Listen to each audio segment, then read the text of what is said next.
Assalamualaikum warahmatullahi wabarakatuh. Allahumma shalli ala Muhammadin al-fatihil mal khatim sabaqana sirati bil khair adil siratikal mustaqim wa ala alihi wa qadri miqdaril azim. Ini part kelima. Abdul Muthalib memilihkan istri untuk Abdullah, seorang wanita yang bernama Aminah binti Wahab. Ia adalah wanita paling utama di kalangan Quraisy dari sisi kemuliaan dan kedudukan.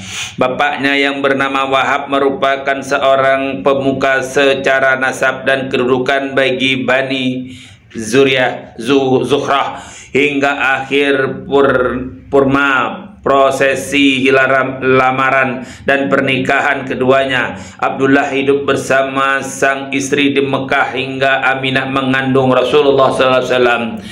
Selang beberapa waktu kemudian Abdul Muthalib mengutus Abdullah untuk pergi ke Madinah, Syam untuk berniaga. Namun sampainya di kota Madinah sudah malam perjalanan pulang dari negeri Syam, Abdullah meninggal dunia. Ia pun dikuburkan di perkampungan Nabihah Az-Zuhyani. Menurut pendapat yang paling sahih, peristiwa wafatnya Abdullah terjadi sebelum Nabi Muhammad SAW dilahirkan. Kelahiran Nabi Rasulullah SAW dilahirkan di perkampungan Bani Hasim, Mekah, pada hari Senin pagi tanggal 9. Ada juga yang mengatakan tanggal 12 bulan Rabiul tahun Gajah. Tanggal yang pertama lebih sahih, sementara tanggal kehijrahan yang kedua lebih populer. Hari kelahiran ini bertepatan dengan tanggal 22 April 571 Masehi. Kelahiran Nabi Muhammad SAW bidadari oleh Asisifah binti Amr, ibunda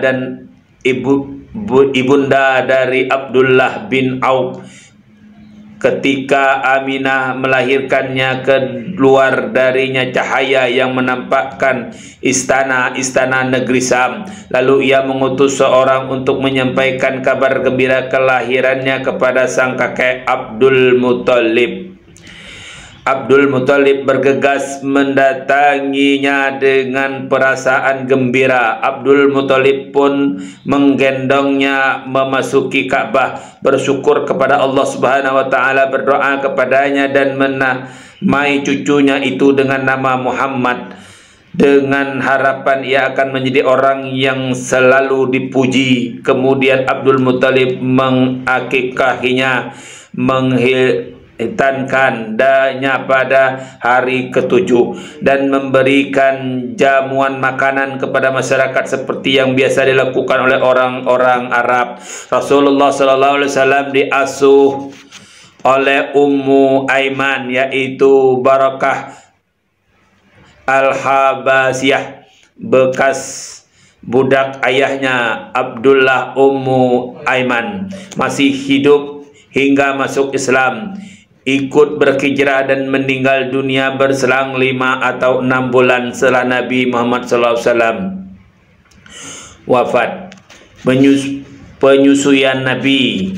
Orang yang pertama kali menyusui Nabi setelah ibunya adalah Suwaibah, mantan budak Abu Lahab. Muhammad disusul bersama anak Suwaibah yang bernama Masruh. Sebelum menyusui Nabi, Suwaibah juga menyusui Hamzah bin Abdul Muthalib, dan setelah menyusui beliau, Suwaibah menyusui Abu Salamah bin Abdul Asad Al-Makhzumi. Dengan demikian mereka adalah saudara-saudara sesusunan Nabi. Abu Lahab memerdekakan budaknya ini karena kegembiraannya atas kelahiran Rasulullah SAW. Hanya saja Abu Lahab nantinya menjadi orang yang paling getot memusuhi Nabi Muhammad SAW ketika beliau menyeru kepada Islam. Kehidupan Nabi di Bani Sa'ad. Sudah menjadi kebiasaan orang Arab untuk mencari orang-orang yang bisa menyusui anak-anak mereka di pedalaman perdesaan. Tujuannya adalah untuk menghindarkan anak-anak itu dari penyakit-penyakit di perkotaan hingga saraf anak-anak itu tumbuh kuat. Selain itu juga untuk menjaga bahasa Arab mereka semenjak kecil.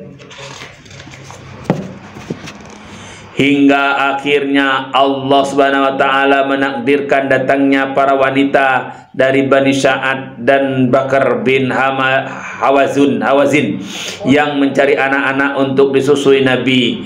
Ditawarkan kepada wanita itu, namun mereka semua menolaknya karena beliau merupakan seorang yatim. Sementara itu ada salah seorang wanita dari kalangan mereka, yaitu Halimah binti Abi Zuwaib, yang belum mendapatkan seorang anak pun untuk disusui. Dia pun mengambil beliau dengan menyusui beliau. Halimah mendapatkan limpahan karunia yang membuat orang lain iri.